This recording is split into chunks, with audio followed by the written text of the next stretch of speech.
I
just want to put over our new intro so much because our old intro that we did for like the first like 50 episodes, this was just so terrible and so bland. And now I actually got something that has a little bit of rhythm to it. It's like, oh, we actually get excited for a Friday night show for once in our lives. You know what I mean?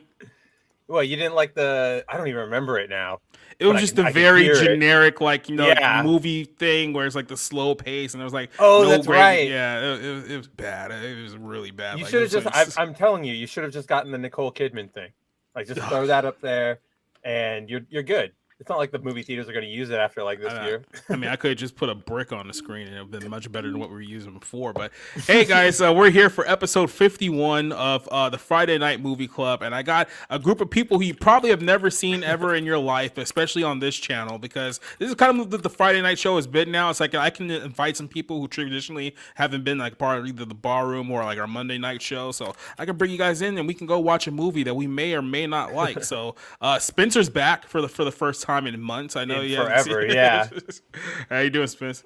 I'm doing all right. Glad I was on for a movie that was good and not a terrible one. I know. Just wait till another couple of weeks. We'll get you back on here for that one. But also joining us here, making his debut here on the Society Reviews YouTube show, our good buddy Biggle Metz is here. How you doing today, Biggs?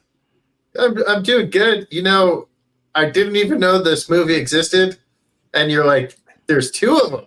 And yeah. So I'm like, yeah, sure, I'll watch it. And when you asked me to review it, I was like, is it a cartoon?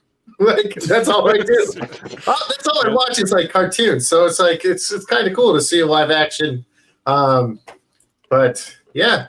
It's basically a doubleheader, but unlike the Mets, it's a doubleheader you're going to enjoy. So there you go. Ooh. Hey, you know what? The Mets are only good at doubleheaders, okay? Outside of doubleheaders, they kind of stink. You know, when they have to play one game a day. I'm a Mets fan than a Yankees fan right now, so. Well, the Mets are pretty bad right now, so. Yeah, everything in New York is pretty bad. And then also joining us on the show right now, been a little while since we've seen him on here, but Obi Tynes, how you doing today, man? Doing all right, man. Doing all right. Yeah, I ain't been here in a while. Yeah, I haven't seen either of these movies, so I'm very, very interested in how John Cena does in these movies, because the only thing I think I've seen him do well in is Peacemaker, because that movie's goofy and he's goofy. So we'll see if the goofy stuff keeps on trucking. Yeah, it seems like Goofy is his go-to here. I mean, it's just kind of the way that it is at the moment, right? But and then hopefully we'll have a couple other guests join us tonight. TW and the Structure said they will drop by, but I know they're working on some things right now. So if not, we'll just go ahead and roll with this crew that we have here. So it is what I was trying to go with tonight, or kind of the theme that I was going with tonight, which kind of do like a little wrestling vibe, because I know we have a few guys here that are vaguely or directly involved with like the wrestling industry, or they cover it as some kind of capacity here. And as I was putting it together, I thought we had a pretty good theme tonight. But then, of course, yesterday when we were on WD Pro Show live on the air, we had the news, breaking news out of nowhere that Bray Wyatt had passed away, and that was one that kind of just took a lot of people by surprised because of just the blunt nature of how it happened. I mean, it was basically Triple H went on his official Twitter account and said that, he talked to his father and basically confirmed that he had passed away. There was a lot of questions on when exactly it happened. I had heard some rumors about some things that were going on behind the scenes, given his relationship to Brody Lee or John Huber, who passed away just a few years earlier. People were thinking, was it depression? Was it suicide? That was the case.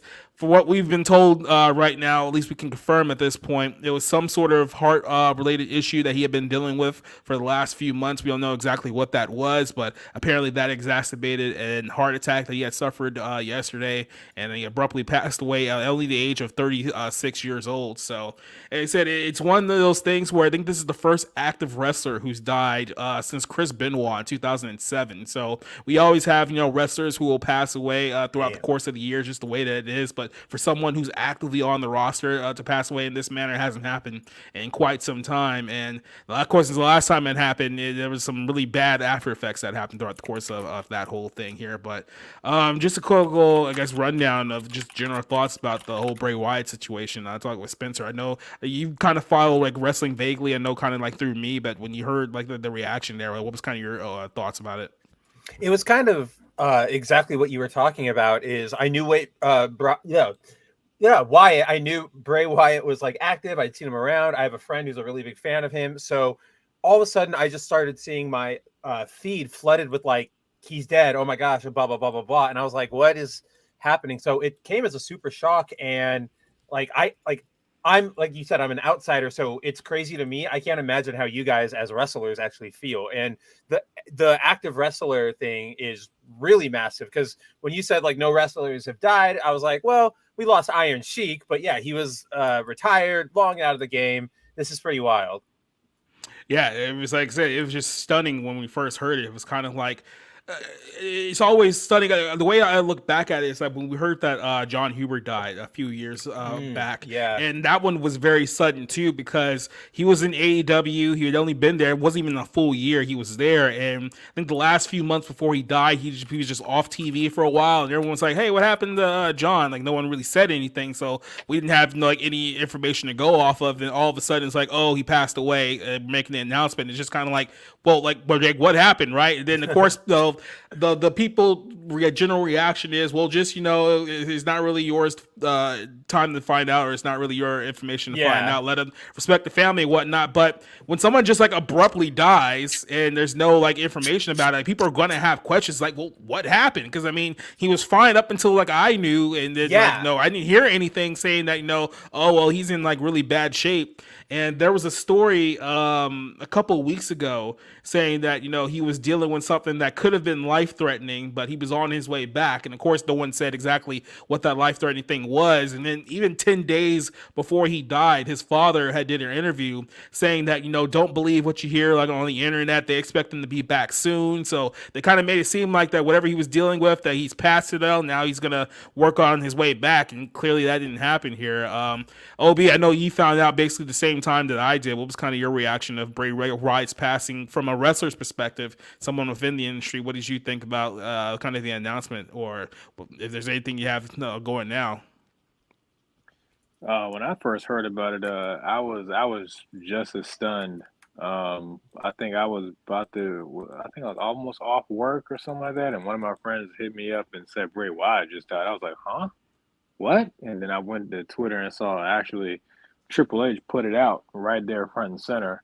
And that's very, very rare for them to even do, because they usually wait and try to see all the details and stuff before they do something like that. Especially after last time when they hosted a giant tribute show and had to pull the collar halfway through. Yeah, I was and he's been out for a while, and I kind of thought something was up The same thing that happened with what's his name, Keith Lee. He kind of had the same thing, and it was just dealing with COVID. Yeah. And I see a lot of bigger guys that have that vaccine or they deal with COVID actually have a lot of heart issues. So I don't Yeah. know if it was something related to that or if he had a actual defect like from birth with his heart or something like that. But yeah, they're saying he had a heart attack, and that's kind of very, very scary and sudden thing, especially him being so young. And I'll be 36 this year as well. So it was pretty shocking. And we're like yeah, just like you said, we really haven't had somebody this young in the wrestling industry die suddenly just like that. So yeah, it was pretty shocking. Yeah, the weird thing is like, like if you can remember exactly like what happened, he had the match with LA Knight at the Royal Rumble, and it wasn't a very well received match. Like a lot of people just crapped all over it. And then he was supposed to be in a WrestleMania feud with Bobby Lashley. They spent maybe like 1 or 2 weeks building that whole thing up, and then they just abruptly like ended it with like no real explanation whatsoever. And what we were kind of told was that Bray was dealing with something, but then they didn't specify like what it was, so you didn't know if it was like a mental health thing or if it was like any kind of like physical injury. I mean, it's like, well, if he like hurt himself or like he had like a separated shoulder or something like that, like you could just say like, hey, he's hurt, he's not going to be able to be in the match. But they were like very, very like secret about what exactly was going on with him. And I've noticed this a couple of times now over the last couple of years. It's like whenever they're going out of their way to not tell you what's going on, is usually something pretty serious, right? Because I mean, wrestlers get hurt all the time. Like people are out with like torn ACLs, sprained ankles, broken collarbones. Like injuries happen in wrestling. It's just the way that it is. But the fact that they're going out of their way to not let you know exactly what's going on, then that kind of makes the speculation even worse, because it's like, okay, well, if no one's saying what's happening here, then I'm only assuming that there's something pretty bad like going on here. I mean, hell, when Roman Reigns a few years ago announced that his leukemia came back, that was kind of like a shocker, like out of nowhere. But I mean, he told everyone that he was dealing with before he had went away for a while. So it's like, what's going on with some of these other guys behind the scenes that Yeah, he no wasn't one's really just talking like, about oh, I'm taking some time away. It was Mhm. like, my cancer's back. I gotta go. Yeah. Biggles, I know it's been a while since you've watched any wrestling, but I'm just aware. Have you aware of any of Bray Wyatt stuff, or have you been following kind of the situation going on here over the last day or so? I just saw some stuff on Twitter, so it's kind of like sad that a person died, but I have never watched a wrestling event in my life unless you count at an elementary school, my friend's uncles put on a championship match. I guess they have their own like wrestling company that's back out in Chicago because they moved back out to Chicago. And I watched that. That was the only wrestling event I've ever watched in my entire life. And I only went there because they gave me a whole bunch of free food. So I don't really know So would you anything say about your it. experience with wrestling is a positive one? Would you at least give it that much? Yeah, because I had free food. Yeah. Perfect. Yeah, it's better than what like every other organization is offering right now, like AEW and WWE. That sounds way better. Yeah. Those ones just seem to be only giving stuff away, but yeah, it seems to be like where it is now. But I mean, look, there's I mean, look, I know people are very emotional right now, so we can't really speculate exactly like what happened here. Because the second you even do, a bunch of people who never even really knew Bray Wyatt outside of television are going to come out and attack you, because that's exactly what they're looking for right now. I know there was an interview earlier today with who's the chick from Fightful, Denise Salcedo, whatever her name is. She did an interview with like Big Show where she basically brought up like, oh, what do you think about like Bray Wyatt's death? And didn't even like ask her like in a somber like manner, just be like, oh yeah, Bray Wyatt died, how you feeling? And just like a microphone in his face, and you could tell that he was like very, very agitated. And of course she's gotten like a whole bunch of crap about it and stuff like that. But at the same time, it's like when you kind of look at the thing of this whole situation, like I said, he's 36 years old, and yes, he's had weight issues most of his life. I mean, there's been times where he looks like he's been in great shape, and there's other times you can see where he can clearly like let himself go, so he's always kind of fluctuated, but he's never been like morbidly obese to the fact like when you see guys like Vader or like Mabel or anything, like he was never like that big of a guy, right? But I mean, at the same time, you're seeing like a lot of guys are just very oddly just having heart attacks and having heart related issues now, and then in those 20s and those 30s. Like, I mean, there was a story earlier today that Reggie Chancey, who was a former basketball player from I think it was like either the Razorbacks or Houston, one of those two, died. 23 years old, just died suddenly. We're seeing a lot of guys younger and younger just all of a sudden having heart problems and stuff. We saw a guy last year on Monday Night Football collapse, almost die in the middle of a game. Everyone saw LeBron's son, Ronnie, right? Like, he had a whole heart thing, and he's only a high schooler. Yeah, I mean, literally, he hasn't even gotten to college yet, and like I said, just found them passed out on cardiac arrest. And it's like, when this is happening to people who are that young, who shouldn't be having those kind of heart related issues. Because I mean, you think of people who have those type of issues, think of people like elderly age, 60s, 70s, 80s. That's when you start, the body starts tearing down there a little bit. But we're seeing young people in the best shape that they're probably ever going to be there in their life, suffering these same afflictions here. And then that's when you start wondering, okay, like, this wasn't normal a few years ago. As much as people want to say that, oh no, 20-year-olds and 18-year-olds have always had heart attacks. You guys are just making a big thing out of it now. It's like, we've never seen it up to this point where it's like, oh, another 20-year-old died of a heart attack. Well, I guess it's just the new normal now. It's like, something's going on here. And I don't think whether we ever find out the truth about it at the end of the day is another discussion. But I mean, yeah, we're starting to see this far more frequently now, and I can only imagine the future of the whole wrestling thing, because look,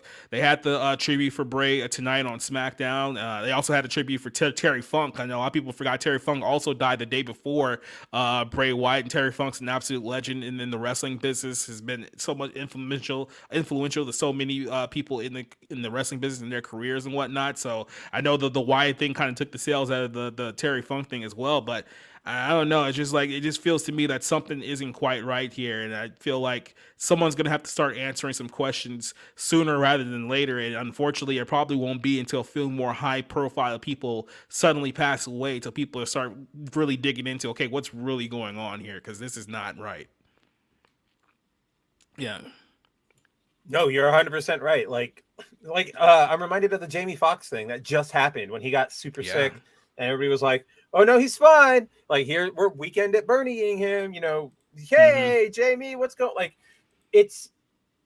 we're not stupid, and it's not the age. Like, it's the age of the internet. I don't know. You just gotta stop lying to us. Just be straight with us, man. Yeah, because when you hide and you try to hide the truth, it only makes people even less trustworthy of you. Exactly. When it all comes down to it, right?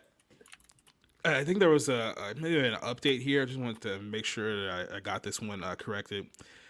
And yeah, so actually, this is just a couple of hours ago. It says here that that LeBron James' son was diagnosed with a heart defect, and that that was the reason for his cardiac arrest. So they said that he could still return the basketball in the near future, but I mean, they don't really know. But I mean, if you're talking about a heart defect and you're playing a sport that involves a lot of cardio and whatnot, I mean, that's kind of dicey too. So I mean, we'll guess we'll figure out what's happening there. But yeah, it's something.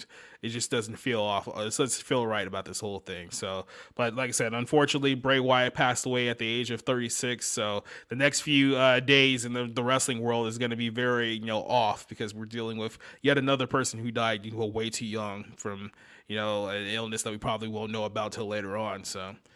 It's just wanted to catch up on that little portion of the thing. But while we're up here now, I want to go ahead and give a shout out to some of our guys in the chat right now. Chunk the Punk. I'm pretty sure this is one of yours, Biggles. Is he one of your? Yeah. He's my mod. Nice. We also got a guy from the Red Bank joining us here, and he says, like, man, I want some free food. Well, you're not gonna get it here. I don't know what you're asking me for. But, so gotta go to a wrestling thing at a kids school. Yeah, you got to go to a wrestling event that has very low overhead and lots of lose, and then maybe you'll get free nachos out of it. So there you go. And then the best part would be the nachos. So, yeah. But let's go ahead and get started here with our movie Vacation Friends 2. Now, I know, just like Bickle said here, pretty sure you guys had no idea that there was a Vacation Friends 1. So let's go ahead and rewind a little bit back here. Vacation Friends 1 was a film starring John Cena and a few other people you may have known. Little Ray Howery is also in this movie as well. He's been in a lot of comedies the last few weeks, whatnot. But I would say years, could say weeks, but no, I just saw this one. Yeah, I on heard Hulu. that. I was like, what the heck? Yeah, I was gonna say, wait, that doesn't sound right, but I think he was literally in a comedy I saw not too long ago, so that might be true as well. But besides the point, yeah, so this is a movie that came out on Hulu, and I remember seeing like the poster for this movie. I think I even watched the trailer for it at one point, and I was just like, nope, like, I'm not doing this. So it took like a few months after the fact that I actually like went down and like watched the movie. So look, we all know modern Hollywood comedies like these days, they're usually not very good. Like I think the last comedy I thoroughly enjoyed that came out was probably the movie Tag, if you remember that one. It was like Jeremy Renner and Hannibal Buress and a few others. That one I thought was legit. There's a lot of guys in that. But outside of that, it's like it's so hard to do a good comedy these days because Hollywood is trying to redefine what funny actually is. So it's like, oh, we have to, if we're going to do a comedy, we have to do it to where we don't offend this certain group of people. We can't have a joke at this person's expense. So they go out of their way to be inoffensive instead of being funny. And then the people who they go to try to do funny, it's like guys like Will Ferrell and Adam Sandler who haven't been funny in like 20 years, maybe at least. Oh, Adam Sandler. That's all it is now. Every comedy movie is a bad Adam Sandler movie on Netflix. Hey, I love every Adam Sandler movie except for Jack and Jill, which I haven't watched, so I can't. Yeah. Well, I mean, tune in next week, movie review night, Jack and Jill, exclusively Biggles. Yeah, I mean, look, Adam Sandler is kind of an enigma at this point. I mean, his serious stuff is pretty good. I mean, Hustle was pretty good. Uncut Gems was pretty good. So it's like when he actually is trying, he does good, but these comedies that he's doing, it just feels like, he's scamming like Sony out of like $20 million of pictures and be like, hey, let's just go film a movie at a tropical island and then we can just get paid. It doesn't have to be good. No, like invite all of my friends. Let's get my buddy Kevin James, Rob Schneider, Jennifer Aniston. Let's go. Hey, Sony, can you pay for our entire vacation? And oh yeah, we'll shoot some B-roll and you can chop it up into a movie. Mm-hmm. Get Rob Schneider in there for some reason. It'll be fine. Yep, exactly. Just for no you reason. have to have Rob Schneider in there. Like, him, David Spade. You can do it. You got to get what's the dude's name? Dan Patrick. He has to make a cameo in some capacity. Oh man, I forgot. Yeah, well, his wife has to be in it. Oh yeah, of course. Yeah, he just made a movie because I was in the Netflix press room yesterday to get images for One Piece because I was writing an article about it and I saw a movie that was called like You're Not Invited to My Bat Mitzvah, and I was like, oh, interesting. It's like a comedy poster. Let me click it. I clicked on it. It was literally like Adam Sandler's kids don't know like what they're blah blah blah blah blah, and it was just a movie about his kid. Like it's a movie with him and his kids, like his actual biological kids. So now they're all getting in on it. Nice. But yeah, she's been in every single movie of his except for one, I think, and it was before they met. Do you think it has a lot to do with the fact that he's always making out with like hotter actresses like around the way, so he's always got to like find a way like, okay, honey, you can be in the movie too, so he'll like, keep you cheating. I don't know, but in his last special, like after like Chris Farley died, whatever that was called, he was like he sings a song, but it's like he redoes like Grow Old With You. And basically, he says it's because she says or she pretends that his dick is bigger. So, yeah. so that's why she's in every movie. And now that you mention that, I'm still getting PTSD from like what was that film? What was it, Mama's Boy or Daddy's Home? Or something? It was the one where both of those are movies. So yeah, which one is it? Yeah, it's not Daddy's Home because that's Marky Mark and Will Ferrell. Yeah. No, which one was the one where he had sex with like his teacher in high school and they had a kid and then that's my boy. That's my boy. That's okay, my boy. I love that movie. It's got Vanilla Ice. It's got Vanilla Ice in it. So he's bad. like, man, I lose money every time that song plays. Vanilla Ice was unironically the best thing about that movie. Actually, and that's yes, like that sad. joke was actually funny. Mm-hmm. Where he was like every time they play Ice Ice Baby, he owe money. It's like that was like literally the best joke of that whole film. But yeah, well, so I mean, also had Rex Ryan being in love with Tom Brady. Mm-hmm. Don't mess up the perfect. That's right. Don't mess up the perfect jawline. Sorry, Tom. And he like turns the bobblehead around. Yeah, if only that he was like in love with feet like in real life, then it'd be like an actual like comedy bit. So, but yeah, they missed the ball on that one.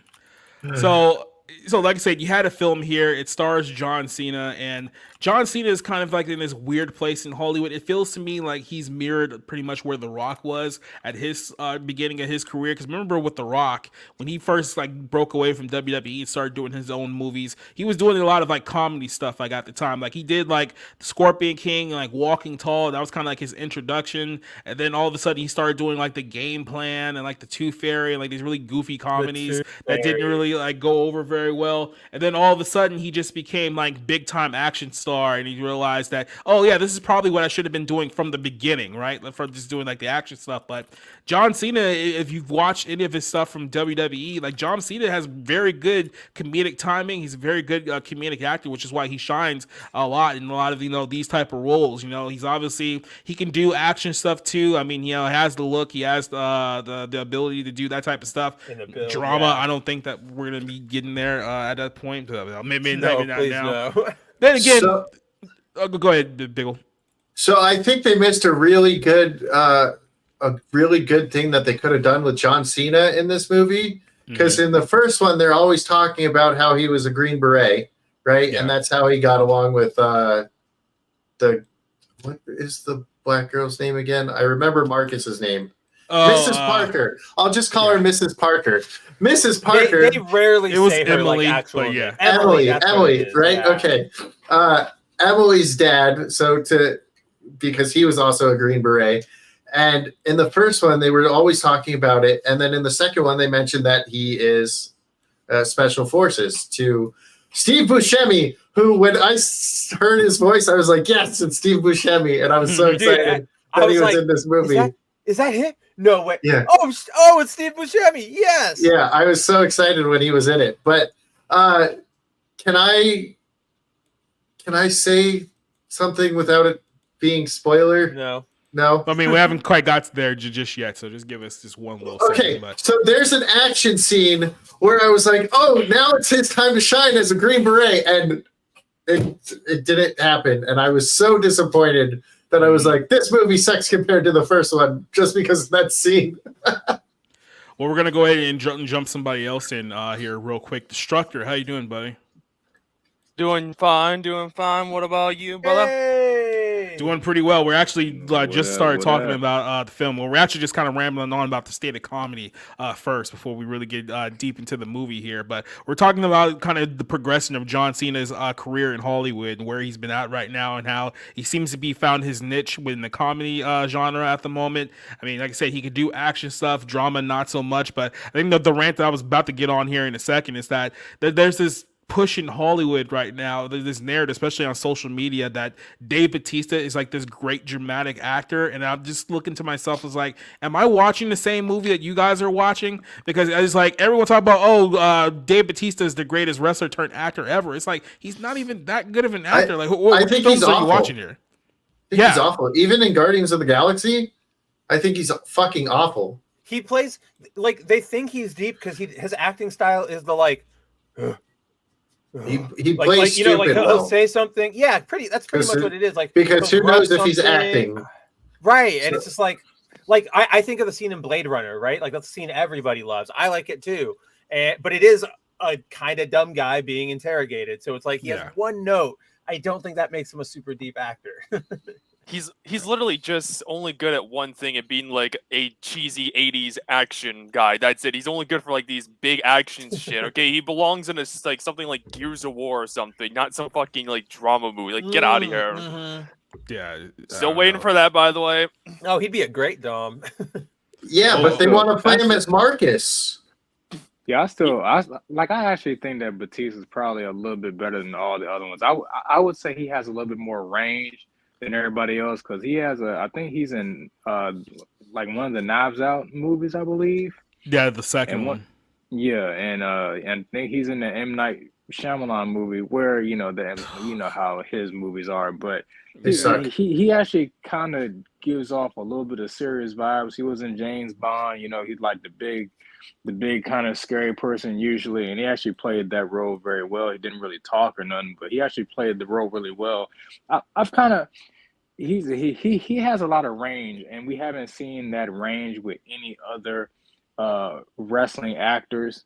So I kind of like that about him, and I want to see more of that out of John Cena because now we're just seeing him in just comedy stuff. I want to see him kind of like boost his range a little bit. Like The Rock, he kind of I don't know, like The Rock is just weird. He kind of he only plays himself in everything. It's like, dude, can you do something else, please? Especially now, especially now, it's just him. Yeah, Yeah, there's literally everything is nobody just The else. Rock. He says his whole lines. He even does all his special moves and everything. I'm like, dude, can you do something else, please? Did you guys see the meme where it was like they had like him in like 4 different shirts and they all look like this the exact same movie for the most part? It's The Rock. He just does what he wants, and everyone just eats it up because he's Dwayne The Rock Johnson, and we just don't care. Yeah.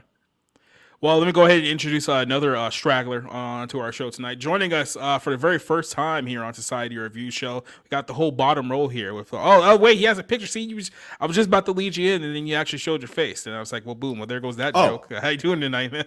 Well, we're black, so they can't see our teeth anyway, so, you know. Yeah, right. Yeah, well, if the TW actually got here on time, then we would like overthrow the black ratio on the show. But, you know, there it is. I wanted to say something. Thank God he'll show up, in a month. So Yeah. we're good. He's permanently on color people time, so you don't have to worry about him. You know, I like what you got going on here, man. I've been years so later. busy this week that I didn't have a chance to watch. But I can add something. I have something good.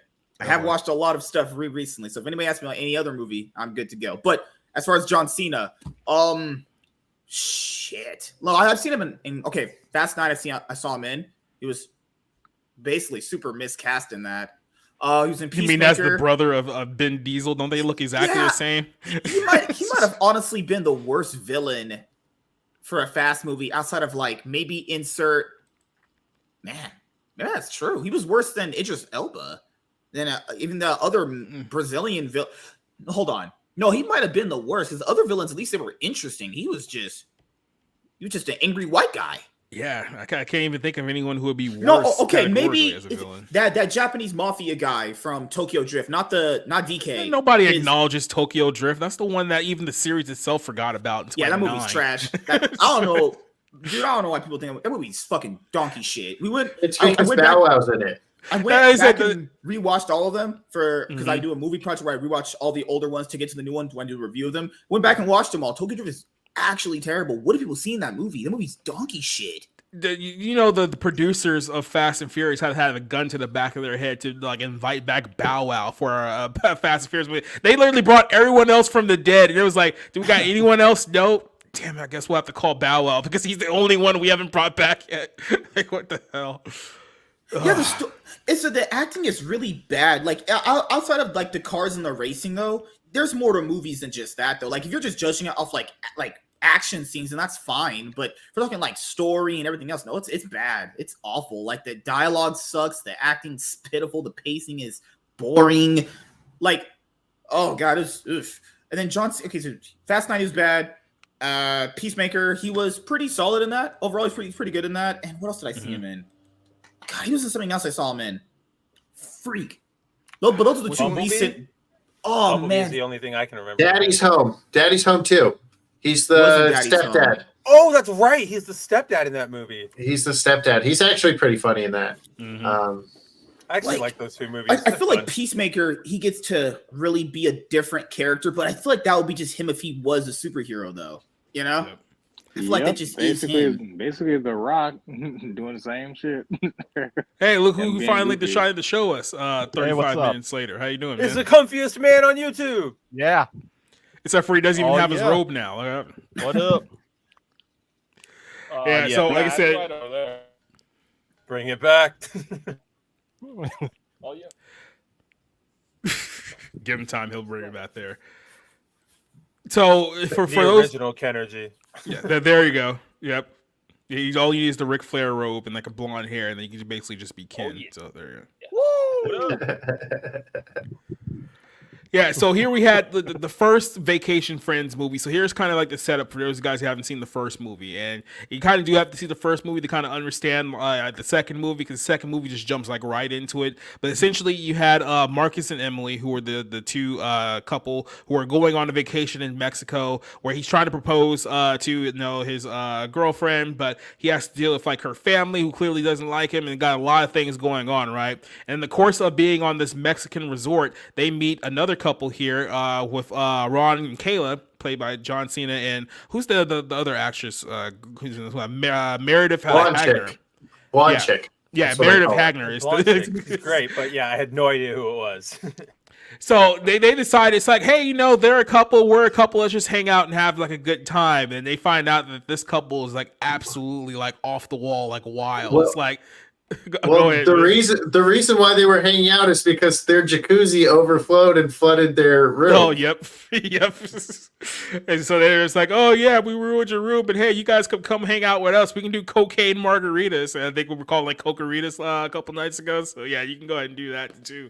So, I mean, it turns into just a complete like adventure, just full of like debauchery and like just it's absolute like nonsense. But, when you kind of look at it, kind of compare this to like the Seth Rogen movies, right? Because the Seth Rogen movies are like a lot of the same vein, where it's like it's drug use, it's like over the top, like nudity, sexuality, stuff like that. But when Seth Rogen tries to do that, it's done in a very, very annoying light. Like, I'm pretty sure if you guys watched Joyride, the movie that came out not too long ago here, my worst movie so far this year, like that's a movie where it's like 30 minutes in and like you just want to like die. Like that's the type of comedy that Seth Rogen does with his films. But with this one, it worked well because the couples actually had chemistry and the jokes were actually like pretty well thought out. Like, it's not just like them doing drugs for like the sake of doing drugs. It's like, it's literally them. It's like, oh yeah, by the way, we spiked your margarita with cocaine. It's like, who the hell does that? It's like, it's always from like the black couple.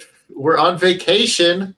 Exactly. Like the black couple is basically like the straight I'd say the straight man essentially for like everything like the crazy like white couple is doing here, right? And then it's like they actually like start becoming like friends, and it gets like real awkward because at first like they absolutely like hate him, like they just want to get away from him. But then like the more time they spend with him, that they actually like kind of like him, they feel guilty for like hating him and stuff like that. So there's actually like a pretty like good dynamic here in that film. So when I saw the first movie, I was like, yeah, man, that film was way better than it had any business being, given given this content and the people who are in it. And then all of a sudden I found out that hey, this movie's getting a sequel, and it feels like Hulu didn't really put any work into promoting this movie. I know there's a writer's strike and an actor's strike going on right now, but this film just kind of got shot out with like no real promotion like whatsoever. So when I found out there was going to be a Vacation Friends 2, it was like, well, we have to review this one, because is it going to be as good as the first one? So before we get started here, who here has actually seen the first movie? Like, who's actually like watched it? So I gotta use this one.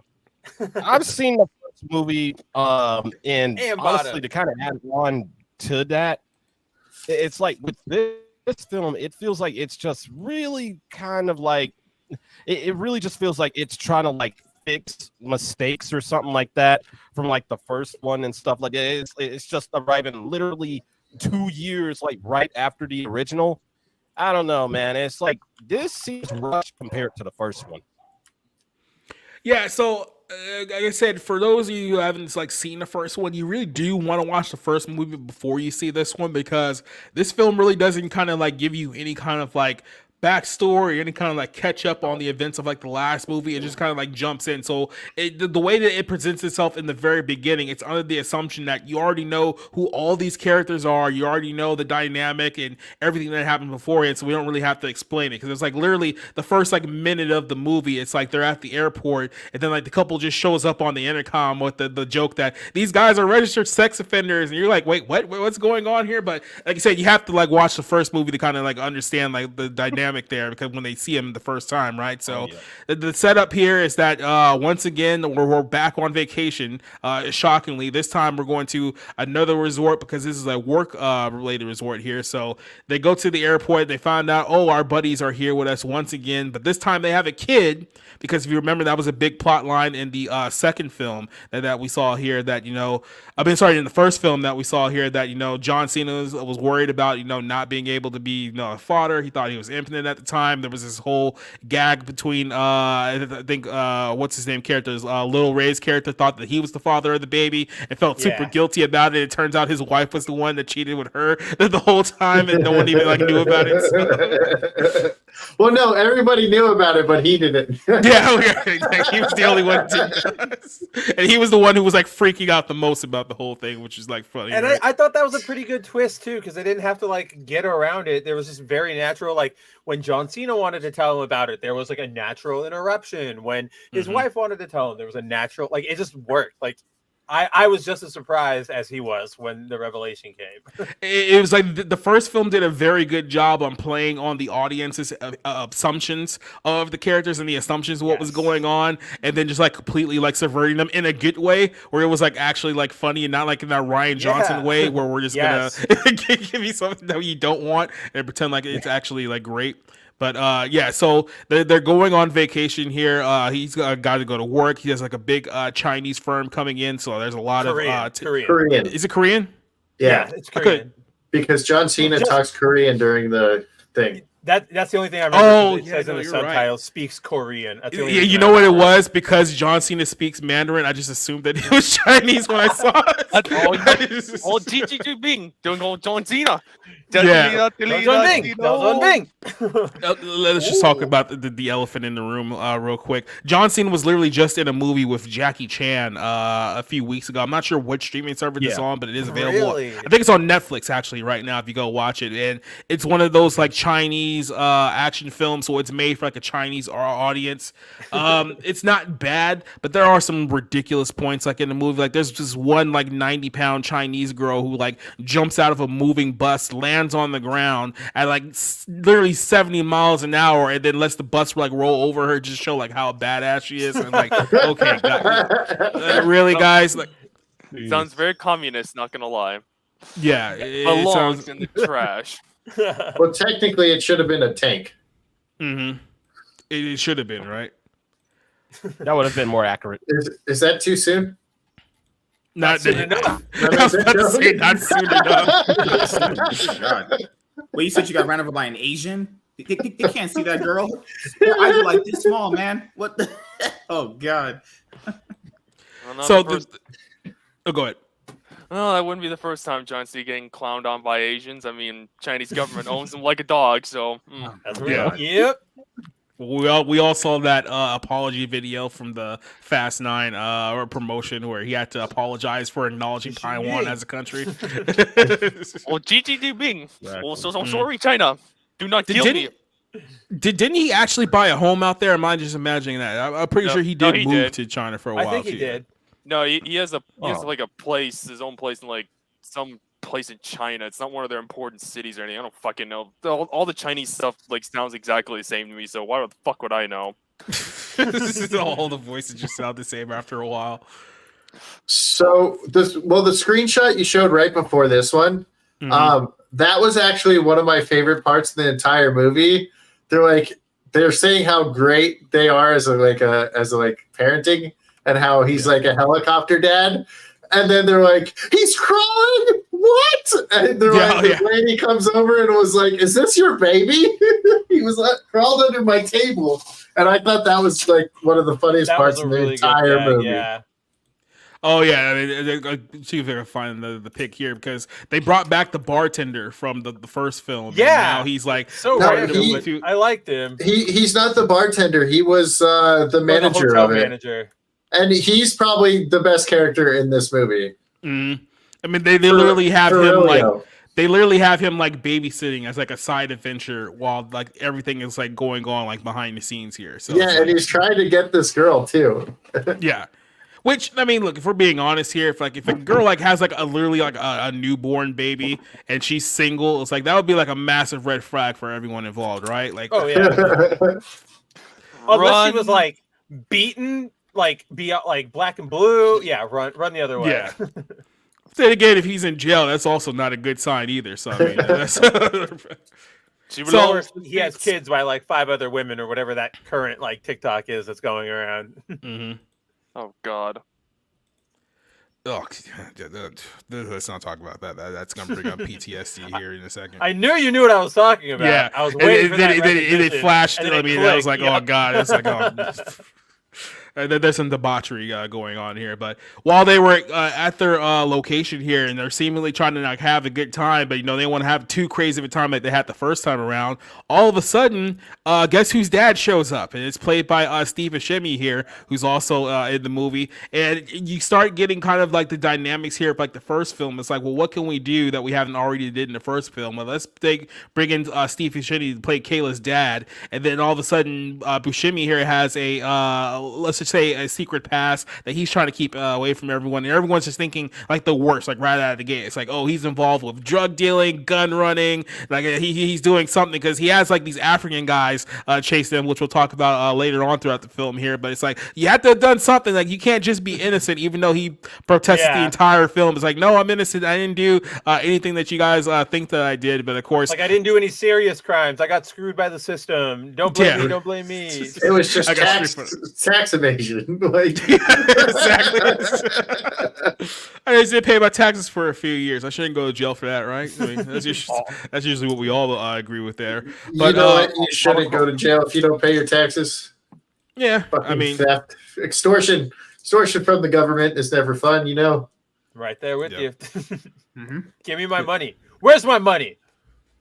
no, they're It's too in busy Ukraine. trying. I know. Yeah, they need your $600 so they can send it to the Ukraine. So cough off the PayPal accounts there. Damn you, IRS.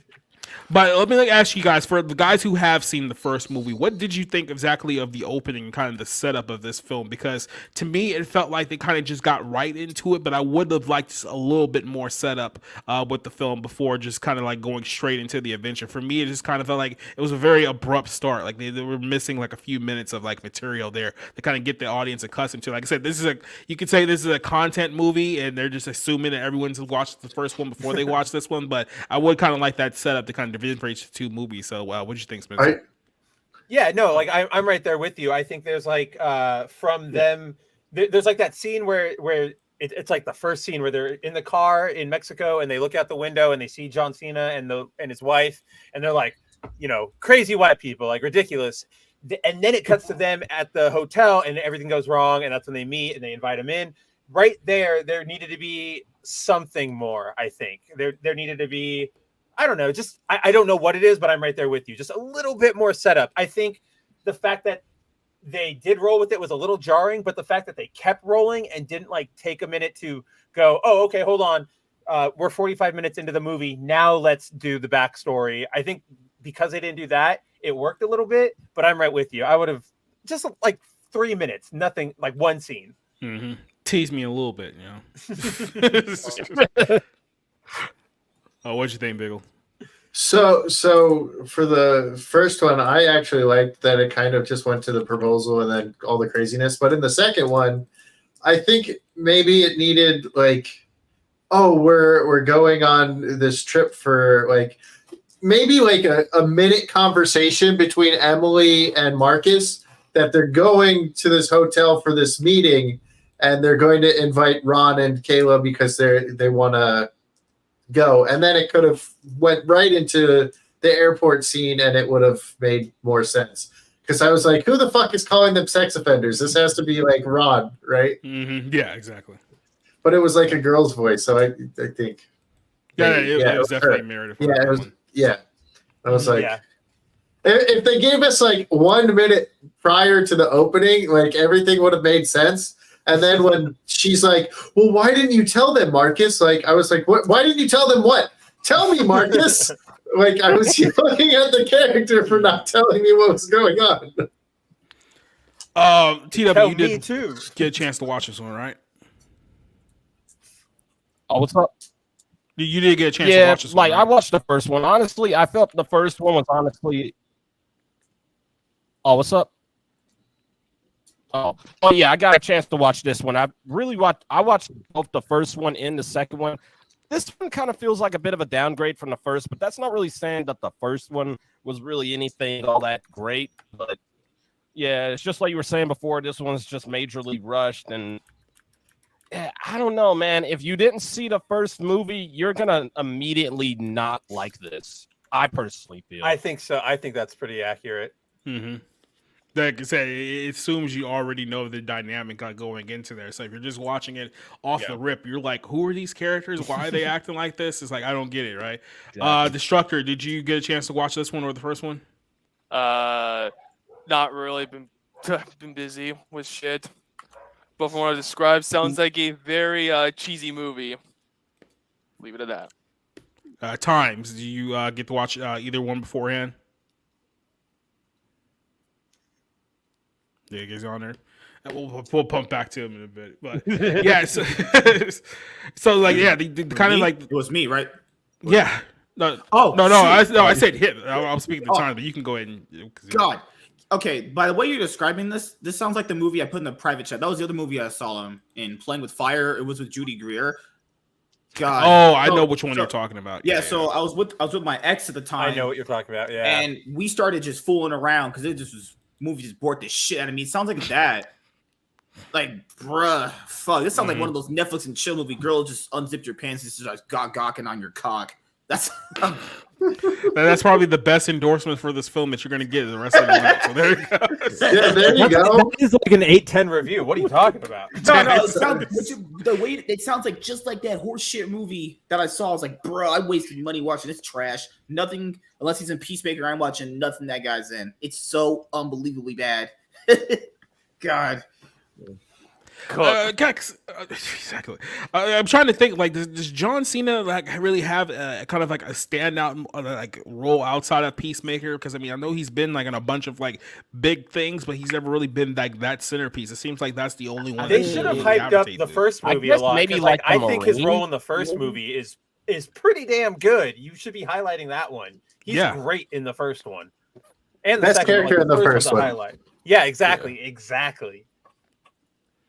And I think he uses a lot from his wrestling persona to like build up like that comedic like timing, that comedic performance that he has on there. Because you watch him like on WWE, and I know like longtime wrestling fans can attest to this. He's not exactly like our favorite when it comes to like professional wrestling, but when he's in a position where he actually tries, he actually like puts work in, he's very entertaining, right? Like he can he knows how to tear people apart on the mic. Like that part he's shown like more and more, but because he's kind of been shoehorned into this position where he's always been looked at as like, he's a figure for like the kids and he has to do like the Make-A-Wish and stuff like that he really hasn't been able to show a lot of his true talents on the like the WWE stage. So now he's doing like these films and whatnot, it's like he's been able to show a much different side of his character that he was able to show previously here. And I think this one is one of those films where he's been able to do that. And I think another thing with this movie that I noticed here is that his character is kind of dialed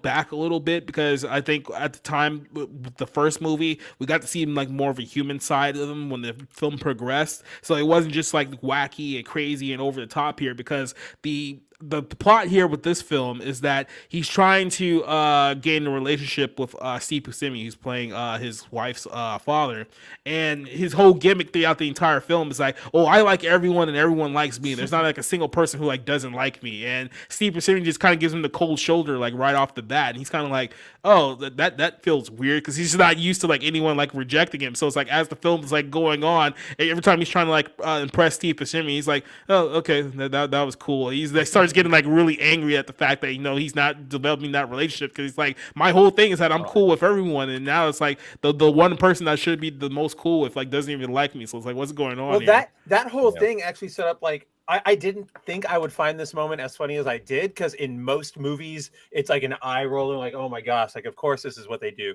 But there's that scene after he's been drinking a lot with Lil Ray, and they come across Steve Buscemi, like he's like talking to a business associate, and he's like, you know what?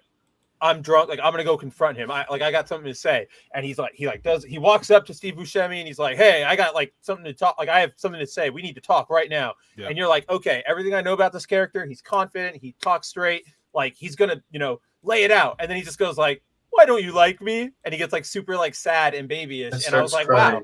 Yeah, I was like, actually a funny moment because of the setup. Like because they had played it normal the entire rest of the movie. They never showed it. I don't know. It was pretty good. It's even go to like a scene that you'll see like later on in the film where they're at like the casino, and then it's like they're in a position where they need someone to come in and save them. And it's like John Cena's supposed to be like that guy, and he comes over and like all of a sudden he just like starts having like this emotional breakdown because it's like that's the one moment that he chose to talk about the fact that his stepfather doesn't like him. Yeah. And this honestly may be a bit of a hot take, but I kind of prefer the juvenile style of like the first film. Like compared to this, where it's getting a little more. Yeah. I'm like, yeah, because that's kind of what made the first film for me. It's like, yeah, the first film was goofy and all of that stuff, and it was trying too hard to be shocking. But I actually like that compared to this one, which is a little bit more serious. I don't know. It just kind of bored me. Serious business. What was your reaction to the character of Kayla in this movie? So this is the one that Meredith plays throughout the film, and like I said, her role in this film is just kind of be like the shocking like party girl who just says like completely off the wall like things that just embarrasses like everyone around her except for John Cena. Of course, he's just used to it at this point. But did you find her to be kind of grating, or was she like an improvement from like the first film? Like, what would you think about her performance in this film? I think in this film, I don't think there is that really too much of a difference. I mean, what I love about our character is that it's not just a generic, romantic crush or girlfriend or whatever. She plays something more than just like the eye candy on screen. So she does actually stand out in some way, shape, or form. But Little Rail's character actually. Little Rail and his girlfriend, they kind of annoy me a little bit, but not too to where it ruins the film. But yeah. Yeah, Spencer, what you think of her? Yeah, so I think T-Dub's right. There wasn't that big of a change. What I did notice is they were really trying to play up, or there were moments they wanted to play up her whole like being the daughter of a criminal type thing. Specifically, I remember at the very end, like they need to hotwire a car, and they looked at John Cena, and he's like, "Why would I? Like, I don't do that. Like, that's against the law." And you're all like, "What? I thought you knew how to do everything." And then she, goes, "Oh, hey, Daddy, remember how you taught me? I can do it." And then there's a scene that I actually liked, which is in the casino when she's like, they're playing blackjack, and she's getting really angry at the dealer. And Emily, Lil Ray's wife, is like, "What is wrong with you? Like, you need to calm down." And she's like flipping out. And then she eventually like reaches for the deck and like touches it.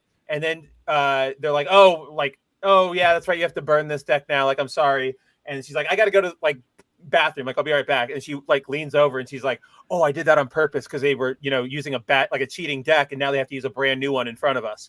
And I was like, that's pretty, like, I like that. It's clever, but they didn't, that was it. They didn't do too much with it, and I think they could have. I think they could have explored, like, yeah, my dad's a criminal, but I love him and I love you. You're the perfect guy. I don't know. They just kind of put her there.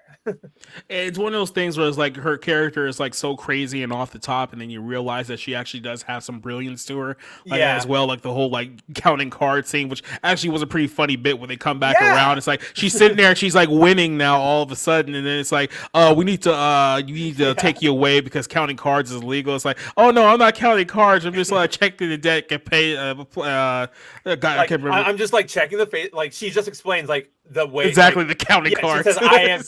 She explains how to count cards, and the casino owner guy is like, "That's counting cards." Mm-hmm. Like it is. That's what I would have been like. It's like, really? I would have pulled a Dave Chappelle. It's like, oh, I didn't know I couldn't do that. Biggles, what'd you think of her in the movie? I didn't like her as much as I did in the first one. And I think it's more because she was just like, Dad, Steve Buscemi. Like, she was just like fanboying like I was, So I was like, stop acting like me. You're supposed to be different. So You're supposed to be better. Yeah. You're supposed to be the crazy chick, not acting like me over Steve Buscemi. No, I liked her in the first one a lot. It is nice as like the crazy chick, and then in the second one, I was just like, I'm over like the way she behaves because I watched the first one like right before the second one because you told me that I had to review this, so I watched it. Oh, so you're trying to throw it on me now? Is that what you're trying to do? Hey, I told you I enjoyed it, so that's all that matters, right? Same here. Well worth. Wouldn't have even did if Jacob didn't tell me to like review it either. I was like, oh, okay. I had no plans to watch this movie at all otherwise. What do you think of this couple here, like in the film? Like I said, in the first movie, they're playing like essentially like the straight man of like this whole like scenario where they're basically just like reacting to like the absolute like craziness of like the white couple who they're with the entire film. But in this film, because you don't exactly have that dynamic there, they're still kind of there. And I felt like her character here, who was probably the worst character in the film, because essentially the old plot point between these two here is that they're trying to have a baby, so he's like put out like a schedule of like every time she's ovulating so they can have sex, try to have a kid. But then it's like halfway in the film she's like, yeah, no, I don't want to have a kid because everything's going perfect right now and I don't want to be like a mother right now. But of course they haven't told him that, so it's like he's still trying to like plan out like everything, like have a kid, which you think that at this point they would have like kind of like figured this out if they wanted kids or not before they got to this point. Right. He just married her or just engaged to her like in the last film, and I was like, oh, all of a sudden, no, I don't want to have kids. It's like it came off as like very jarring to me. But what was kind of your perspective of their dynamic here in this film? I guess I'll start with Biggles here. So, like I said, better in the first one. Because they were like the whole stress of their wedding, and then in this one they're just like, we've been talking about wanting kids and having kids, and then randomly she's like, I don't want to have kids because I'm selfish, basically. And then when they're getting shot at, she's like, I don't want to have kids, and he's like, I don't want to have kids either. Like, you guys said in the beginning of the movie that you guys wanted to have kids. And you were both lying to each other. Like that's a pretty shitty marriage that you're both spending your time lying about the important shit about a marriage. So forced. It feels really forced. It's like this is what a comedy movie does, so we're doing it. It doesn't matter what our characters are like or any of that. Because it's like, wait, why are you two just lying to each other? This is weird. You guys were a pretty good team in the last one. And that's the thing, that they're supposed to be like the more wholesome, likable couple in this film versus like the other two who are just like completely like bonkers and whatnot. But the fact that they kind of like dip that whole like narrative throughout the course of the film, it's like you guys are actually coming off as like more unlikable than the couple who literally just snorted their mother. That part was funny, but I do like the Marcus and the Korean like aspect of it. Way the better. Korean guy is like the best character. He's my favorite character. He's my second. My favorite is Virilio, the hotel manager. That guy looks like a Mexican Cole Sprouse, Dylan Sprouse. It like really throws me off. In the first movie when he showed up, I had to sit like. The first scene in the first movie is him talking to Lil Ray, and it's a close up on his face while they're talking. And I was like, "Is that you? Are you just like? Is that Zach and Cody? Are they just wearing? Are you wearing a fake mustache? Like, this is so." You thought they were gonna start playing like the Sweet Life of Zach and Cody. Yeah, dude, I was expecting like not in my hotel. Like I was so thrown off. I had to like pause the movie, go to IMDb, be like, "Who is this?" And I was like, "Okay, not them. I can go forward." Yeah, who's the actor here? First of all, the actor's name is Ronnie Chang, and by the way, he is Chinese. He's Chinese, yeah. So I wasn't racist. I was technically right. So I'm just gonna put that one on my no, with that last name, he's definitely Chinese. So, but yeah, like I say, he's there kind of being like essentially the middleman between our character here, like this giant like business deal, which was kind of like playing off essentially what was happening like in the first film, but in a different sense. But like I said, this reminds me of something that they they tried to do in Joyride, where they tried to have the same angle of, oh, we have this a very important business meeting in another country, but my friends here could potentially ruin it. We're doing the bonkers things, but like this movie does a much better job of putting the comedy bits together, only because you have actors who are actually good at being like comedians or have good comedic timing. So this one plays off much better than that other one in so many ways, even though they're both trying to essentially accomplish the same thing for the most part here. So, well, I think that scene's hilarious. That's that scene where he's like, "You're all pussies. One of you's man enough to take me," and he's like, they like call in their like heavy drinker, and then he almost dies. They have to have like the ambulance come and get him. They're like, "Oh no!" Dude, that I loved that entire bit. I love Mujin. And then of course he shows up at the end. He's like, "I have some unfinished business," and they like lock eyes for another drinking contest. Yeah. So we have Marlo here from The Wire, aka Jamie Hector, who I think is doing his best T'Challa impersonation in the film, because he's doing like this really thick African accent throughout the course of the movie. He's essentially like the bad guy here. So we find out throughout the course of the film that Steve Buscemi essentially stole like $5 million from this guy who was trying to give it, to his daughter and whatnot. But he still has to like get the money like off the island and get out before like getting killed. And this guy clearly wants his cash back before he shoots him to death. But seeing him in this film, like I said, I just thought that he was doing like his best Black Panther impersonation throughout this entire film here. Did you guys get that same feeling too? I didn't have any feelings about this character. He was kind of just like, "I'm a drug dealer. Give me my money. That's it." Mm-hmm. Give my It was money. a generic bad guy. If you, I'm here. We've seen these in a lot of movies before. Like generic bad guy, he wants his money, he'll kill you if he doesn't get it, that type of thing.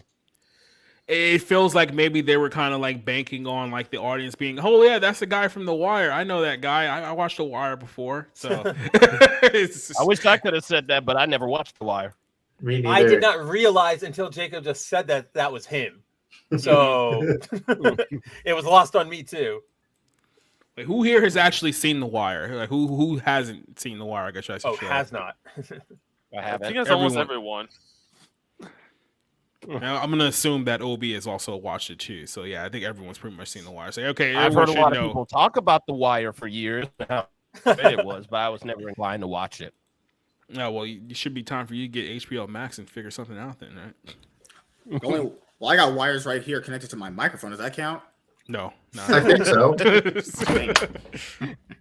Yeah, so this is obviously the character Spencer was talking about here. Now, did you think that he was your favorite character because he reminds you so much of you, or did you think that because he was actually funny that you liked it? A little bit of A, but I actually thought he was a pretty funny character, just in the way that, kind of just in the way he talked, just like the way he carried himself. It was very like straight, but he was a good foil to Lil Ray. Let's put it that way. Like there was good straight man, funny man chemistry between those two. So I think it worked there. With another actor, maybe not, because I've seen Ronnie Chang in some bad stuff, but I liked him here. He was pretty good. Like The Daily Show, does that count? Oh, dude. Move on. Before I start going about Trevor Noah.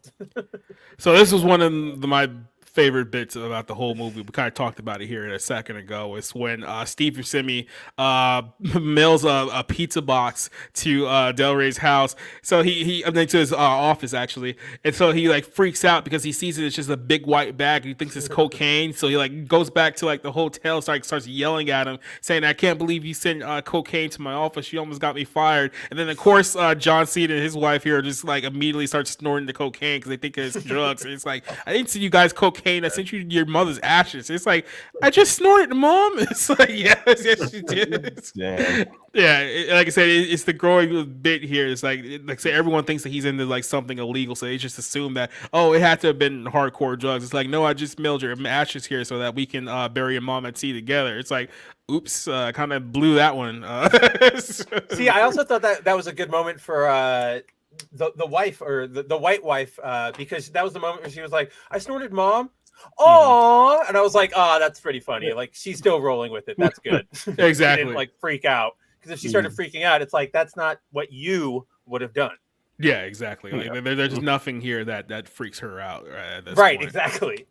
They love To Coke. be, oh, go ahead. That's the tagline for the movie. They love Coke. Oh, Yeah, I mean, yeah. I was I thought saying, it was cocaine. I was gonna say white women do have a predisposition for cocaine, so that would work in their favor there if you're trying to.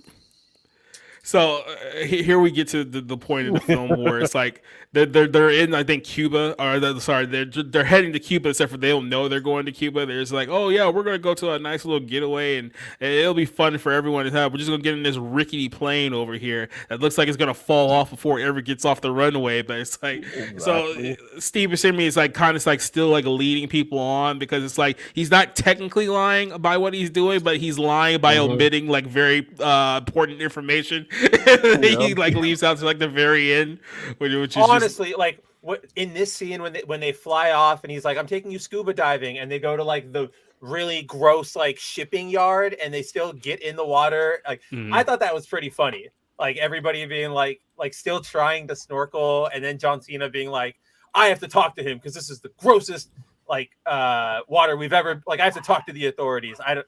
I liked it all. Yeah.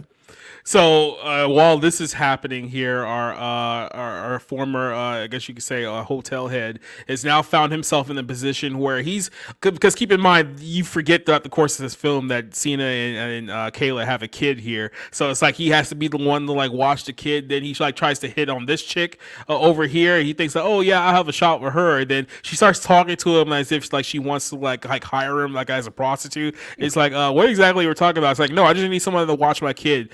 Too. So the whole bit with him, it's like now he's like stuck in the hotel room watching two kids. Well, nobody even knows like what the second kid is. You just have like two like white kids in the hotel room. Everyone's like, what's going on here? It's why are there two kids here? Exactly. And like the bitch just like, yeah, I know. I don't know what to say either. It just kind of happened. So turns out I am not a killer. Fortunately, he can't be.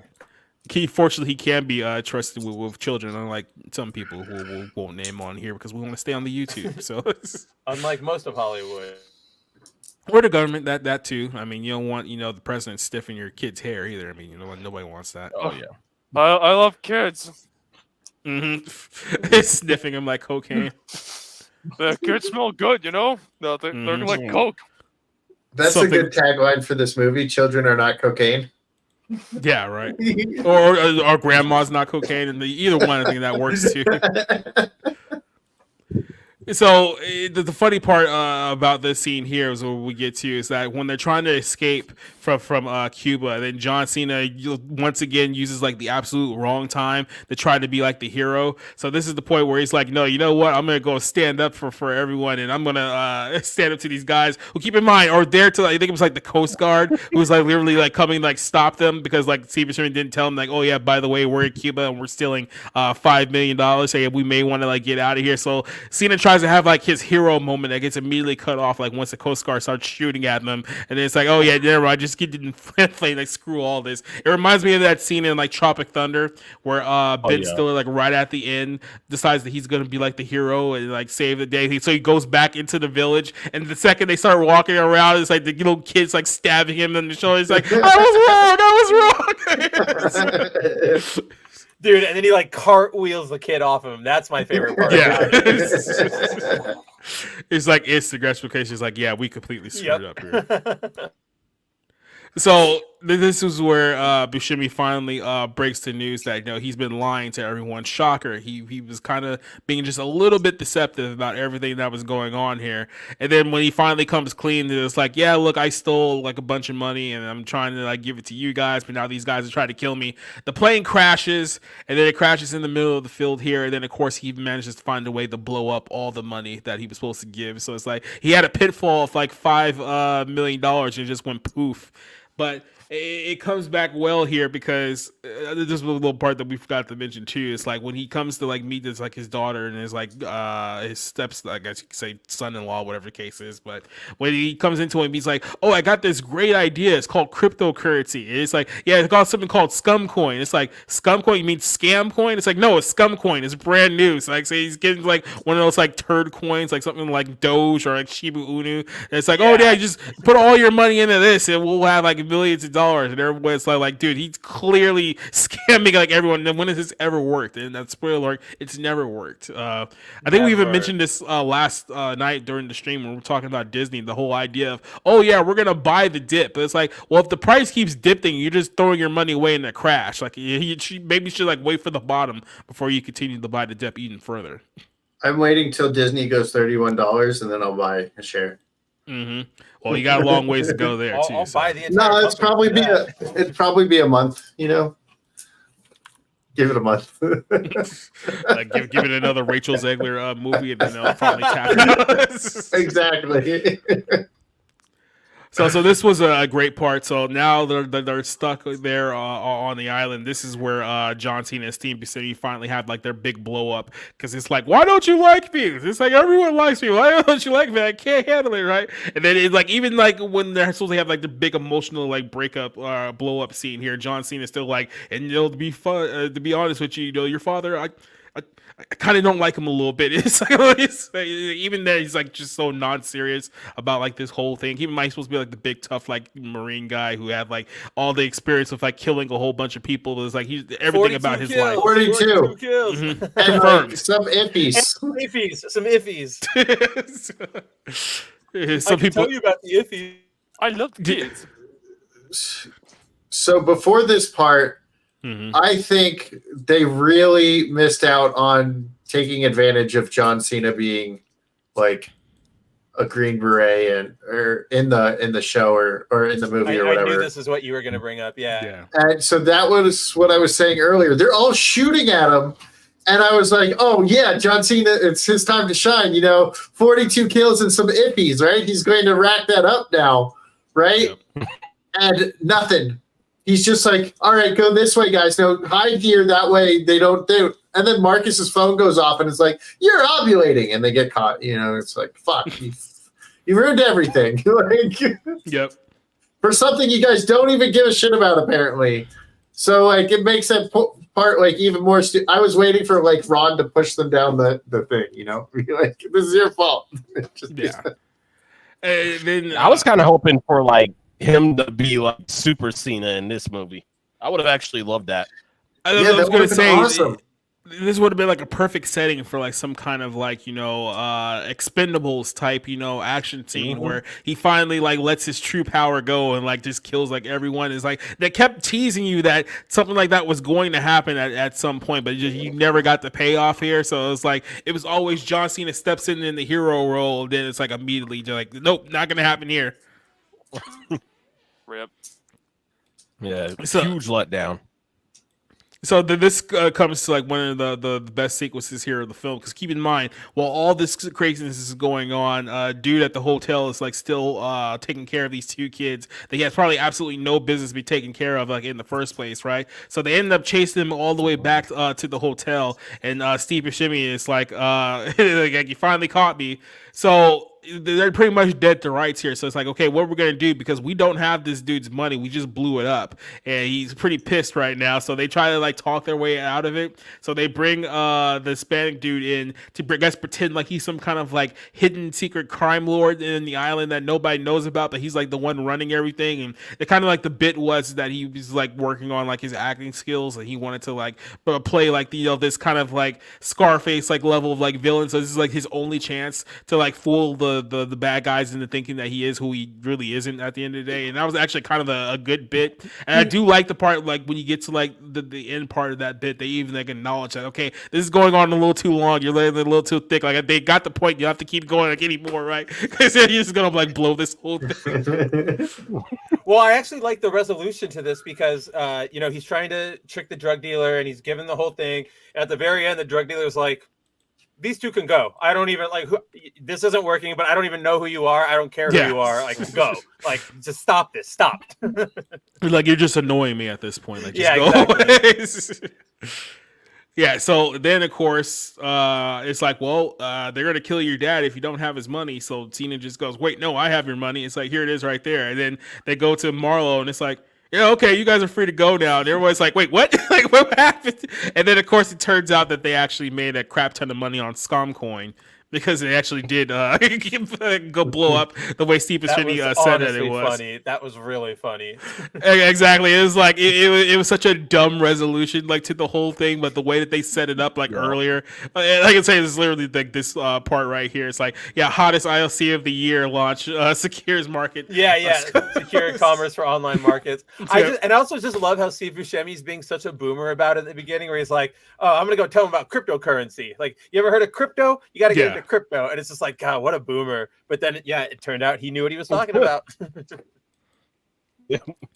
So fortunately, everything gets resolved here towards the end, except for one little thing that did not get resolved, because Steve Buscemi lied about how exactly he got on the island. Anyway, he told everyone that he had just got out of prison, that he was there to visit his daughter one last time. Turns out he escapes. So right when we get our happy ending here, it's like, oh yeah, by the way, one little thing. Turns out I broke out of jail. I didn't actually get released, so I'm gonna have to go right back. Yeah. So literally the FBI like pulls him away, holds him off the cuffs, and sends him back to where he came from. So I think that was the kind of the perfect end, like, for his character there, because they say he never told the truth about the course of the entire film. So it was like, okay, well, we're dead now. We're done with this guy now. So. And then that's kind of like the conclusion here of the movie. So I guess we can start off by giving kind of the comparisons of the two films, kind of like what you guys thought. Here's kind of what I was feeling about this one. I do feel like what TW's point is right. I do feel like the first movie worked a lot better, because I think that there was build up there. I think the jokes were a little bit well thought out. Yeah. I think that the chemistry that between the two couples really worked, and the way that they built that out throughout the course of the film worked a lot in his favor. Like I said, with this one, I think they just kind of came in with the assumption of, oh, everyone's seen the first one, so let's just kind of keep doing more of the same with this one. And I do think like some of the bits worked out pretty well. A lot of the other bits like didn't. I think it was just kind of pointless in like the grand scheme of things. It just kind of felt like, well, we had all these characters from the first film. How do we keep them and kind of engage with like this movie here? So I think there was a lot of things that they did that didn't exactly click as well as the first one. The first one really like surprised me at how like good it was. This one, it's a decent movie in a lot of ways, but it's just a big step down from what the first one is. Spencer, what do you think about this one? Yeah, so first movie, I was like you. I was blown away by actually like how much fun I had with it. I was watching it, and I was like, was that a real laugh? Was that a really, like, that's a good joke? Oh my gosh. Did I just giggle? Yeah, like there's that one joke you kind of touched on in the beginning, but in the first movie, when they first meet Lil Ray and his wife, they give them margaritas, and instead of salt on the rim, it's cocaine. And later on in the movie, Lil Ray's yelling at Kayla, I think, right? The white lady. And he's like, who does that? Like, why would you do that? Why would you why would you put cocaine in the margarita of somebody you just met? And she's like, because I would want somebody to do that to me. Like, I'm just treating you how I want to be treated. I'm like, that's so freaking hilarious. And just real quick, you reminded me of that bit too. So the first movie, when we get to like the end, and it's like when they realize that they were basically just being a dick to him like their whole time. It's like, where will we find like a crazy white couple at a place like this? And like the first thing they think of, Waffle House, and they find them at like the one Waffle House, and it's an old, like I like how they like build that together too. And like I said, it worked because it was like they were legitimately depressed. It's like, oh, we just thought that we were having fun this whole time. I know that, like I actually felt bad. I was like, yeah, man, exactly. It's like they made it feel like, oh yeah, we've been the dicks this whole time. It's like we didn't even know this.